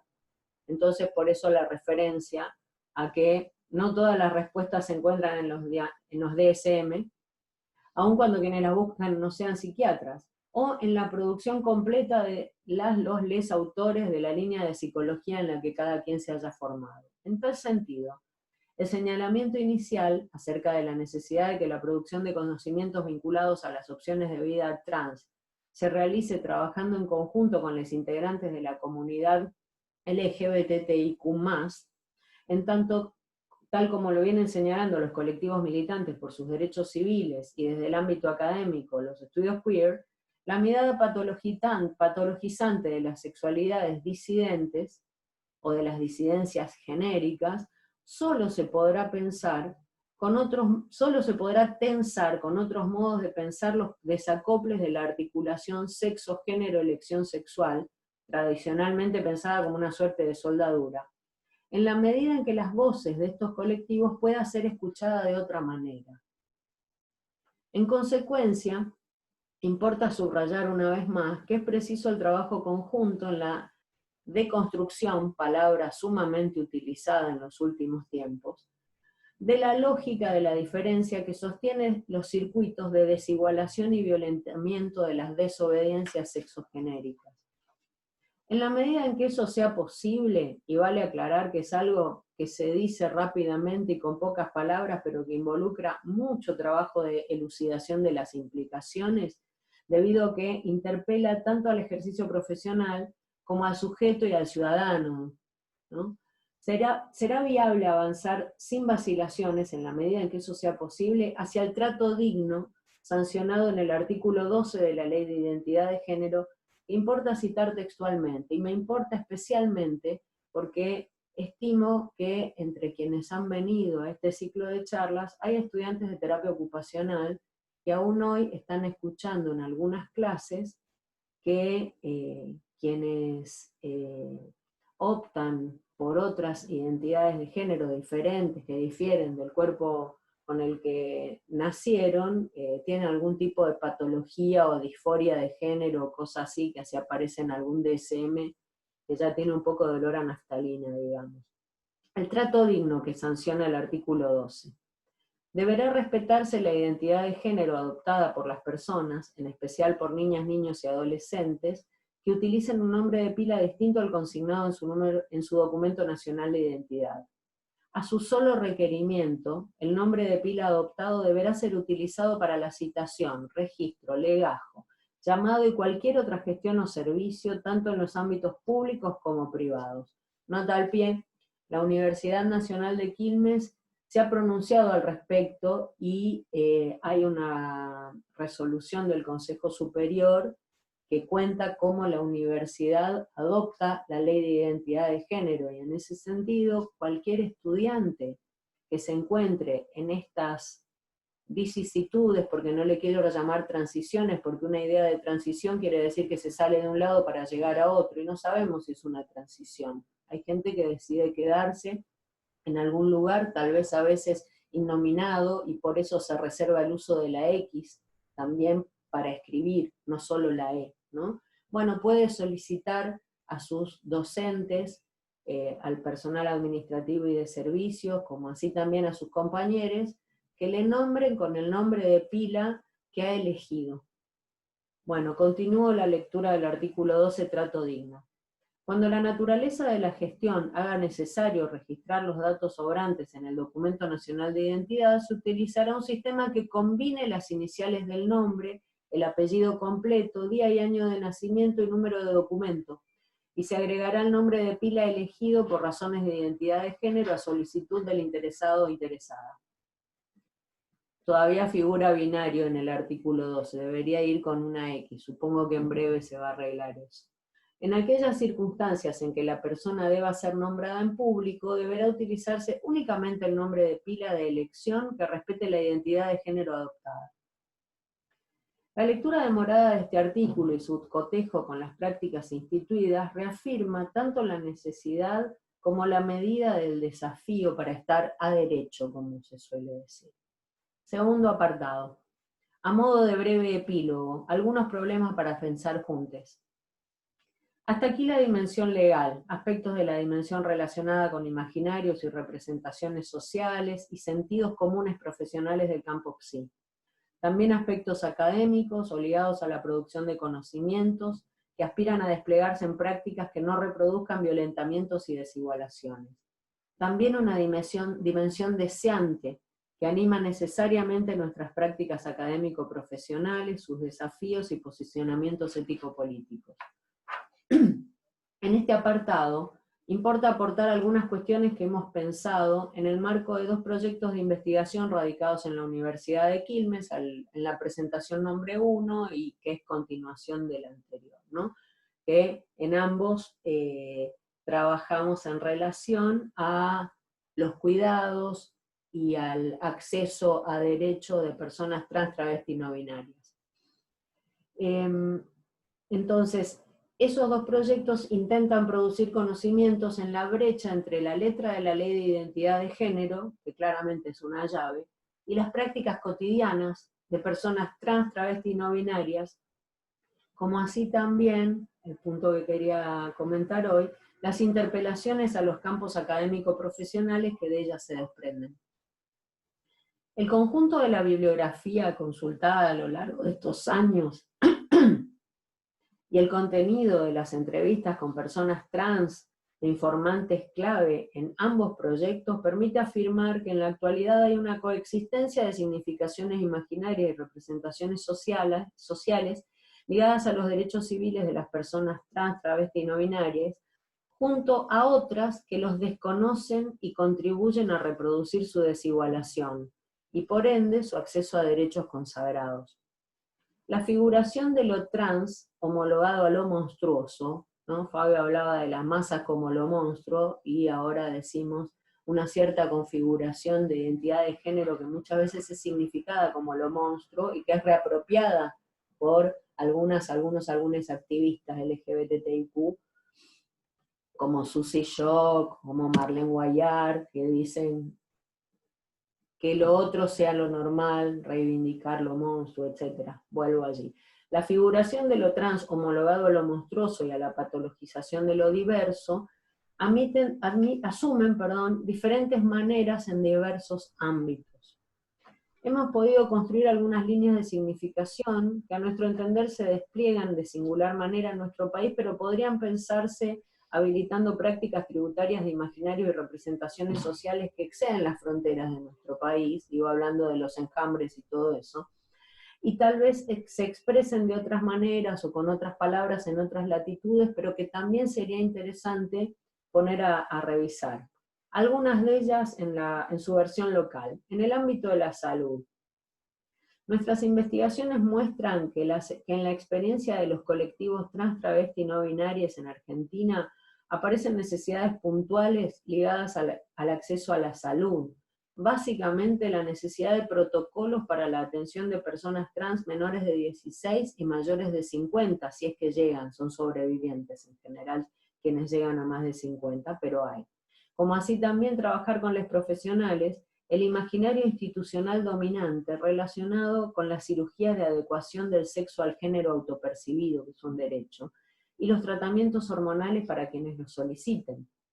El trabajo con los profesionales y las profesionales de la medicina involucraría su aceptación de que, tal como lo establece el artículo de la ley vigente, esas prácticas no implican cuestiones estéticas, no es una cirugía estética, una mamografía o una reasignación de sexo, sino que se trata de procedimientos necesarios en torno a la salud y salud mental de quienes los soliciten. En esa misma línea, o sea, son intervenciones sancionadas como derecho que anudan con la salud, lo mismo que quien ha sido víctima de un accidente y ha tenido una quemadura tiene derecho a una cirugía reconstructiva, y no es estética nomás. Si fuera estética también debería ser un derecho, porque tenemos derecho también a eso, pero me refiero a la letra de la ley, ¿sí? En esa misma línea, se señalan fuertes demoras y reprogramaciones de turnos para las cirugías de adecuación del sexo al género autopercibido, y que entre las personas trans incluidas en el mundo laboral, las coberturas en salud no facilitan el acceso a ese derecho, e incluso solicitan certificados de salud mental para poder ser realizadas esas cirugías. Esto último también incumple la letra de la ley y sitúa a quien necesita de un procedimiento en salud en uso de un derecho consagrado en una paradoja. En la paradoja de que para poder hacer uso de ese derecho debe infringir la ley que se lo ha otorgado. Se trata de una paradoja doblemente habitada por la persona trans y por quien le extiende el certificado que la ley expresamente señala que no debe requerirse. Y esto lleva muchas veces a optar por lo menos dañoso, como por ejemplo señalar en una breve pero pacífica nota, por temor a que la cirugía no se lleve a cabo, que el pedido no se ajusta a los requisitos del artículo 4 de la Ley de Identidad. Coexistencias en tiempos híbridos. Estrategias posibles que generan inquietud. Otro ámbito, en el ámbito laboral y educativo, insiste la imperiosa necesidad de fuentes de trabajo que resten a muchas trabas, según su propia expresión, de la prostitución como destino, tal como señala Florencia Guimaraes, que ahora es secretaria de Diversidades en el municipio de La Matanza, en un libro que escribió en 2018 que se llama La Roy, Historia de una traba, que lo recontra hiper recomiendo porque importa leer producción de integrantes de los colectivos. En tal sentido, las luchas por la implementación del cupo laboral trans configuran lo que Luró, desde el análisis institucional, diría un verdadero analizador de esa situación, es decir, que la hace hablar. Este año, por decreto presidencial, se ha establecido que en el ámbito del sector público nacional se deberá garantizar un cupo no menor al 1% para personas trans, y que en algunas provincias ya se contaba con esa disposición con diferentes grados de cumplimiento, pero si hace falta un decreto para eso, eso hace hablar que si algo así es necesario que surja por decreto, eso hace hablar de que hay una brutal desigualación de derechos allí. Y no vale decir que hay otra gente que también es desigualada en sus derechos, porque la idea es nivelar para arriba, no mostrar quién está más desigualado o desigualado. Sin entrar en un debate de mucha vigencia entre posiciones abolicionistas y regulacionistas en torno a la prostitución, vale reiterar que no todas las personas trans han debido prostituirse y muchas trabajan en diversos ámbitos. Sin embargo, también importa señalar una insistencia. Aclaran que no han debido prostituirse, y la aclaración misma debe pensarse como algo a interrogar, ya que una aclaración se produce cuando es necesaria. Si no, no. En tal sentido, tanto la aclaración como los emprendimientos cooperativos y las luchas por el cupo trans hacen hablar a imaginarios y representaciones sociales que dicen de la prostitución como una posibilidad o recurso más frecuente que en otras poblaciones. Estrechamente ligada a la generación de otros destinos, el acceso a instituciones educativas.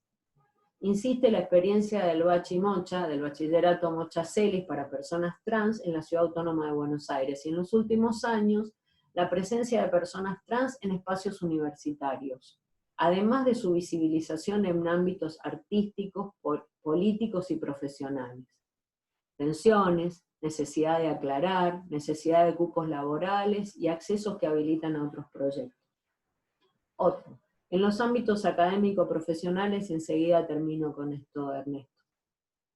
Hemos corroborado la necesidad de trabajar en la deconstrucción de las lógicas binarias, masculino-femenino, excluyentes de otras opciones genéricas, patriarcales, también esas lógicas, y heteronormativas, lo que Paul Preciado en un apartamento en Urano llama fono-logo-falocentrismo. Bueno, entonces, deconstrucción de las lógicas binarias, patriarcales y heteronormativas, tanto en espacios académicos como en la vida cotidiana. Somos profundamente y superficialmente pillonianos. Creemos que la crítica de la vida cotidiana es un muy buen camino para esto que hoy se llama deconstrucción.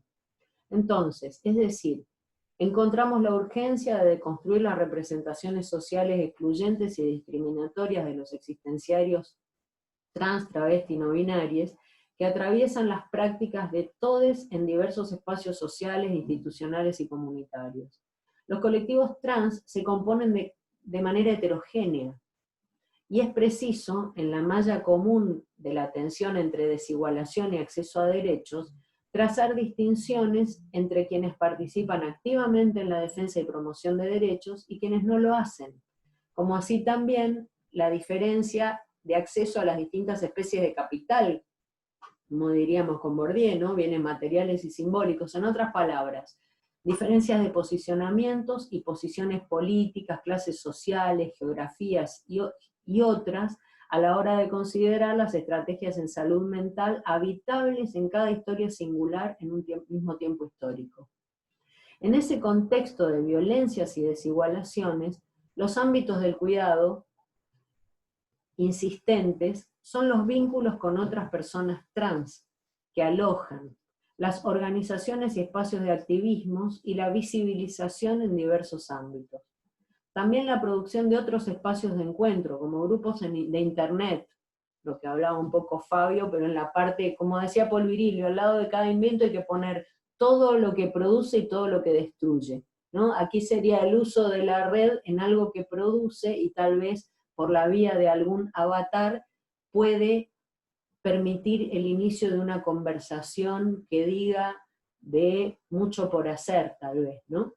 Entonces, la producción de otros espacios de encuentro, como grupos de internet, en los que las personas trans intercambian experiencias, sugieren lugares y profesionales de distintas disciplinas con quienes pueden contar, y otras informaciones que contribuyen al armado de redes informales de confianza que tensan la reproducción de múltiples y variados modos de desigualación social. En ese escenario de tensiones comenzaron a aparecer hace ya un tiempito, de manera difusa y en otros momentos, al lado de un requerimiento, demandas a profesionales de nuestro campo, por ejemplo, de dispositivos grupales, grupos de reflexión, coordinados por un profesional psi con una persona trans, por ejemplo, en virtud de la necesidad de pensar junto a otros pares en su salud mental, además de los aspectos corporales involucrados en el acceso a salud. En otras palabras, se trata de demandas de intervención al ámbito psi en la órbita de la salud mental de personas trans por fuera de los circuitos institucionales previstos para tales acciones. Y la característica de esos pedidos es que son realizados a profesionales que por sus trayectorias les resultan cercanas, confiables. Por otro lado, la caracterización de muchos profesionales de la salud como discriminatorias, ignorantes de las cuestiones necesarias para trabajar por personas trans, por ende, la búsqueda de profesionales confiables e idóneos es parte habitual de las trayectorias en el sistema de salud. Vale señalarlo aquí, en tanto se puede pensar como uno de los vectores del cuidado-descuido y la producción conjunta de estrategias y espacios del cuidado, atendiendo al lema de diversos activismos, nada de nosotros sin nosotros. Sin dudas, el acceso a la salud y la educación se ve no solo obstaculizado, sino en muchos casos imposibilitado y con grandes áreas de vacancia. En esa situación es pensable que la cuestión de la salud mental de las personas trans, travesti y no binarias se torne visible inicialmente por la vía de la patologización, es decir, de imaginarios sociales y profesionales que cristalizan en representaciones sociales asociando las sexualidades e identidades de género disidentes con patologías inscriptas en cuadros nosológicos fuertemente instituidos en el dominio imaginario, desconociendo de esa manera sus derechos. Asimismo, es pensable que en algunos colectivos trans, travesti y no binarios, las luchas por reivindicaciones de sus derechos civiles priorice cuestiones contempladas en la Ley de Identidad de Género relacionadas, por ejemplo, con el derecho al cambio de sexo registral en el DNI y el acceso a cirugía de adecuación del sexo al género autopercibido, o a tratamientos hormonales cuando estos son requeridos. Sin embargo, como señalara hace un momento, hemos relevado la existencia de colectivos trans, travesti y no binarios que han comenzado a reflexionar en torno a su salud mental y a realizar incipientes solicitudes a profesionales de su confianza para problematizar ese aspecto. Considerando lo dicho, para cerrar, algunas de las preguntas que estamos trabajando en la actualidad y que ojalá se hagan eco entre ustedes. Una, ¿cuáles son las demandas y requerimientos de los colectivos trans travestis dirigidos al campo de la salud mental hoy? ¿Cómo se han ido construyendo esas demandas? ¿Desde qué concepciones, desde qué significaciones imaginarias en torno a la salud mental? 3. ¿En qué grado y en qué ámbitos esas demandas alcanzan a estructurarse como requerimientos relativamente formalizados? Otra, ¿qué respuestas ha dado el campo de la salud mental a las demandas de estos colectivos? Y por último, ¿cómo se constituyen las políticas del cuidado en salud mental hacia los colectivos trans, travesti y no binarios? Último apartado. Y entre el epígrafe y el epílogo, nuestras prácticas siempre, nuestro debate de hoy, si se da, nuestras preguntas, otra vez más y recursivamente.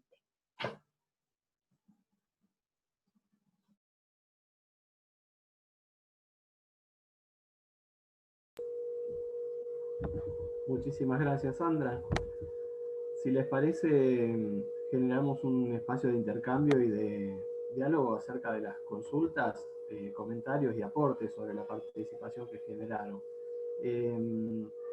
Quería mencionar o retener de parte de Fabiana un comentario que destinaba a Fabio.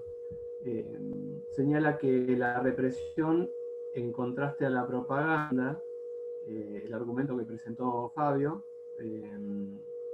lo suscribe, comparte la fuerte influencia de los medios en querer modificar a conveniencia los pensamientos y por ende la conducta.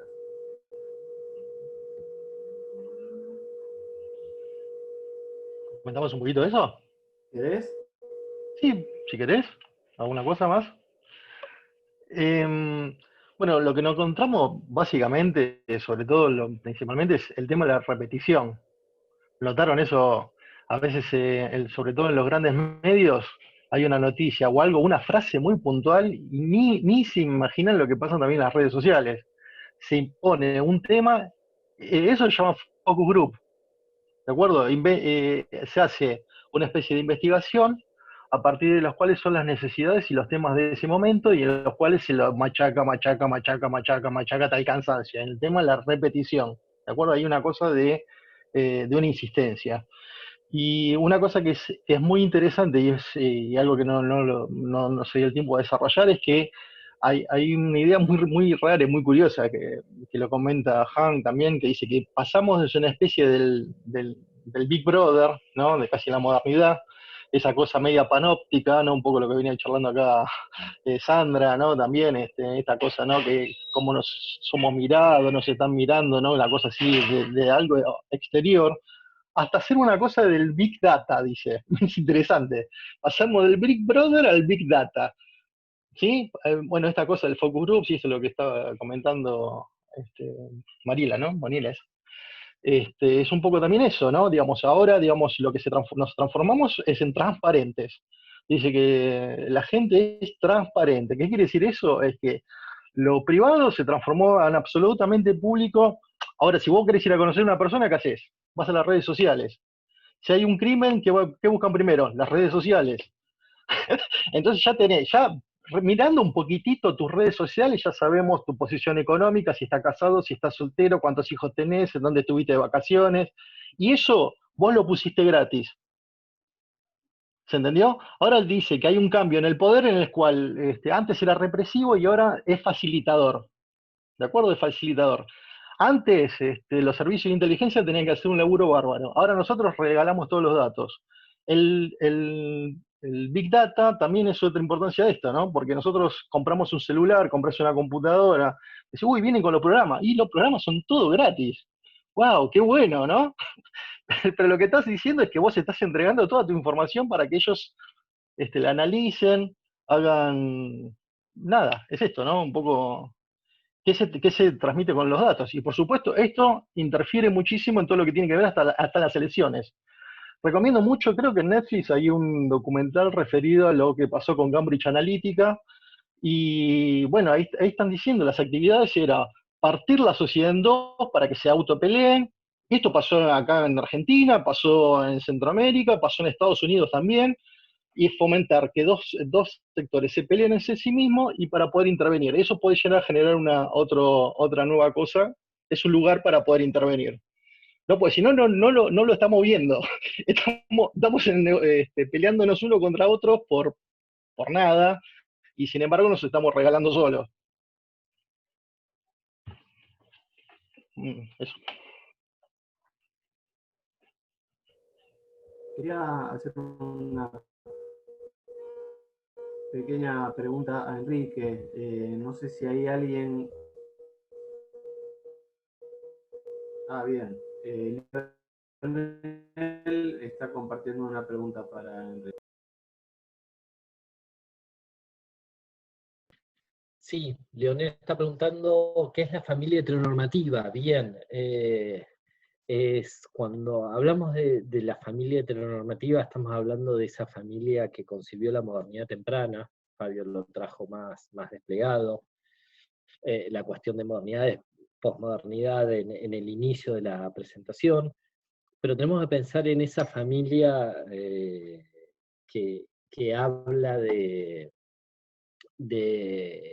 una concepción nuclear, papá, mamá, hijos, hijos varones, hijos mujeres, concepciones binarias de sexo-género, con la ecuación a su vez de sexo-género, y portadora de un montón de ideales, esa, esa familia heteronormativa portaba esos ideales que los podemos poner con mi hijo el ingeniero y mi hija casada con el ingeniero. El ingeniero, el médico, el abogado, ¿sí? Y con todo aquello que se esperaba en 1920, traigo 1920 porque Fabio traía ejemplos de esa época, ¿qué se esperaba de ese varón y qué se esperaba de esa mujer?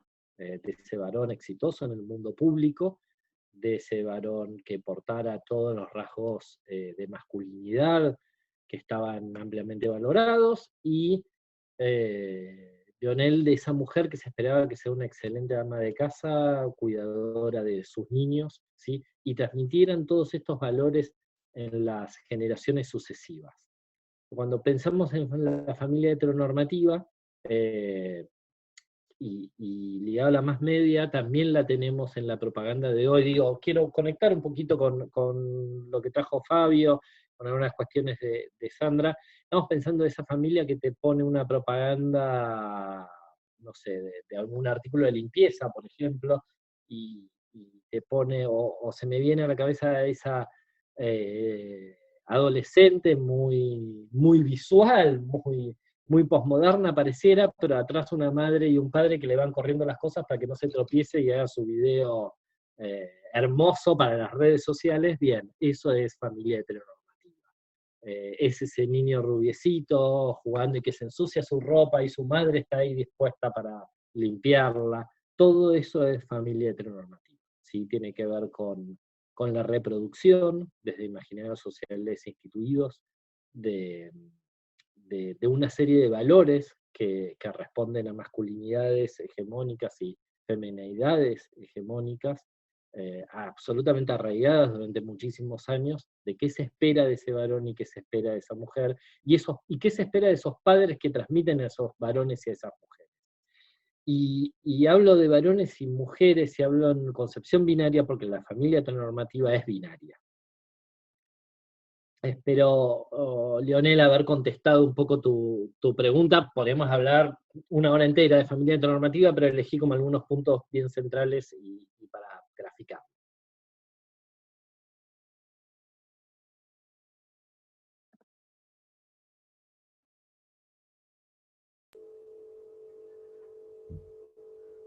Sandra, pregunta y propone Cristina si podés extenderte un poco más entre el epígrafe y el epílogo.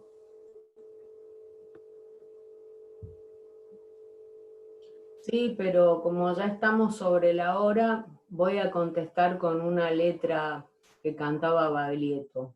No voy a cantar, pero voy a parafrasear. Dice así: todavía me emocionan ciertas voces, todavía creo en mirar a los ojos, todavía tengo en mente cambiar algo, todavía, y a Dios gracias, todavía.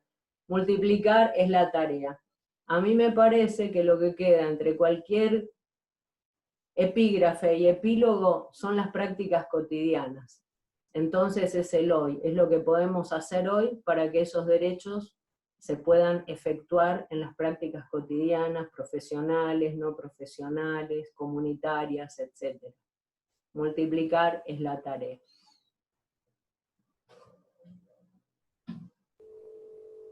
Bien, bueno, felicitaciones y muchísimas gracias para todos y todas las participantes por las preguntas, por los aportes. Lamentablemente no nos alcanza el tiempo o nunca termina siendo suficiente, pero quería señalar algo que me parece que es clave en cada una de las propuestas y planteos de las presentaciones que se hicieron. Hay una cantidad de preguntas para compartir con nosotros y queríamos agradecerlas porque en cada presentación dieron algunas de las maneras de pensarlas o responderlas, pero fundamentalmente hay una creatividad y una riqueza en esa mirada y en construir, identificar esas preguntas que nos resultan absolutamente indispensables para seguir problematizando y aprendiendo. Así que bueno, les quería agradecer y felicitar a todos por la participación y la riqueza de esa participación. Gracias a ustedes. Gracias Ernesto y gracias a todos los que estuvieron presentes. Y por supuesto, compañeros de mesa. Gracias a todos. Bueno, nos vemos pronto, les hacemos llegar la difusión para la próxima, ¿no?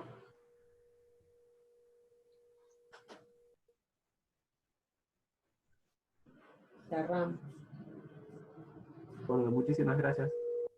Bueno, muchas gracias a todos, muchísimas gracias. Hasta la próxima, que es la presentación del libro, les vamos a hacer llegar la difusión. Bárbaro, bárbaro. Lo esperamos. Dale.